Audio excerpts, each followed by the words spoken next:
Sous la présidence du chef de l'État, M. Patrice Talon, le Conseil des ministres s'est réuni ce mercredi 25 septembre 2024 et a débouché sur les décisions que voici. Au chapitre des mesures normatives, ont été adoptés les décrets portant modification des statuts de l'Agence nationale de l'alimentation et de la nutrition et ceux de l'Agence béninoise de sécurité sanitaire des aliments, puis celui portant abrogation du décret numéro 2009-245 du 9 juin 2009 portant création, attribution, organisation et fonctionnement du Conseil de l'alimentation et de la nutrition. Au chapitre des communications, en point 1, contractualisation pour l'élaboration du schéma directeur d'aménagement et de gestion des eaux du bassin du Monokoufo et pour l'actualisation du schéma directeur d'aménagement et de gestion des eaux du bassin de Lomé. Des 4 ensembles hydrographiques catégorisés dans notre pays, seul celui de Lomé dispose d'un schéma directeur finalisé en 2013 et adopté en 2015, soit depuis une dizaine d'années. Il est donc opportun qu'il soit actualisé en vue de la prise en compte des nouvelles orientations intervenues dans le cadre de la gestion concertée des ressources en eau. Par ailleurs, à ce jour, celui du Monokoufo et la portion béninoise du bassin du fleuve Niger n'en disposent pas. En outre, les diligences sont engagées afin de doter la portion nationale du bassin de la Volta du même instrument de pilotage.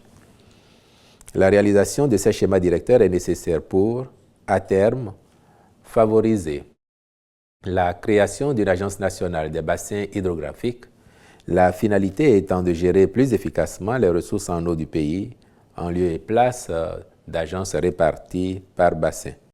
En point 2, contractualisation pour la réalisation des travaux de forage d'exploitation à gros débit destinés à l'alimentation des systèmes d'approvisionnement en eau potable multivillages dans les départements du Borgou, de l'Atakora et de la Donga et pour la surveillance et le contrôle des dits travaux. Ces travaux portent en tout sur 177 forages destinés à desservir 47 systèmes d'approvisionnement en eau potable multivillages dans ces départements.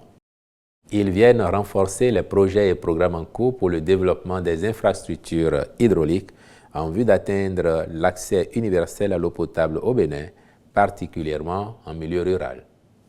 Dans ce cadre, de nombreux autres lots ont déjà été attribués par appel d'offres, cependant que ceux relatifs aux présents travaux ont été infructueux.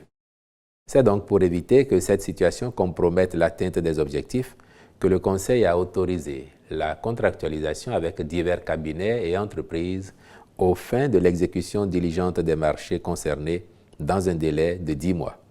En point 3, approbation des coûts de cession des logements sociaux et économiques. Pour rappel, lors de sa séance du 20 avril 2022, le Conseil des ministres avait déjà validé les critères d'attribution des 10 logements ainsi que les modalités de leur commercialisation. Celles-ci ont, depuis lors, fait l'objet des diligences requises pour stabiliser les coûts de cession. Leur approbation est entérinée par le Conseil en vue du démarrage des opérations de cession dès le dernier trimestre 2024, sous la conduite du ministre du Cadre de vie et des Transports chargé du développement durable. Au chapitre des rencontres et manifestations internationales, il a été autorisé la célébration de la 44e Journée mondiale de l'alimentation et de la 28e édition du Téléfood le 16 octobre 2024 à Zakota, dans le département du Zou, puis la participation du Bénin à l'Assemblée générale du Réseau international des organismes de bassin du 6 au 10 octobre 2024 à Bordeaux, en France, à la 47e session de la Commission mixte FAO-OMS du Codex Alimentarius du 25 au 30 novembre 2024 à Genève, en Suisse. Au chapitre des mesures individuelles, enfin, les nominations ci-après ont été prononcées. À la présidence de la République, chef du cabinet du Haut-Commissaire à la prévention de la corruption, M. Wassi Gafarou. secrétaire général du Haut Commissariat à la prévention de la corruption, M. Olivier Charles Atindéou, je vous remercie.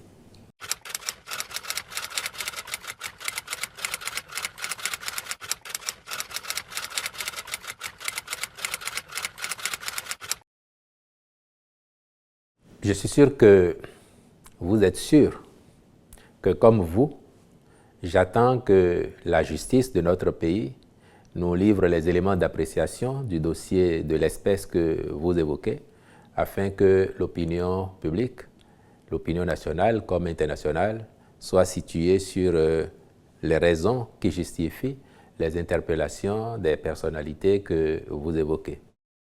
Vous parlez de procédures, je ne suis pas qualifié pour les apprécier, mais je sais que s'il y a des incidents de procédure, cela se plaide devant les tribunaux et je voudrais que nous fassions tous confiance à la justice de notre pays pour nous situer et pour demain, le cas échéant, connaître d'un procès relativement à la matière dont vous parlez.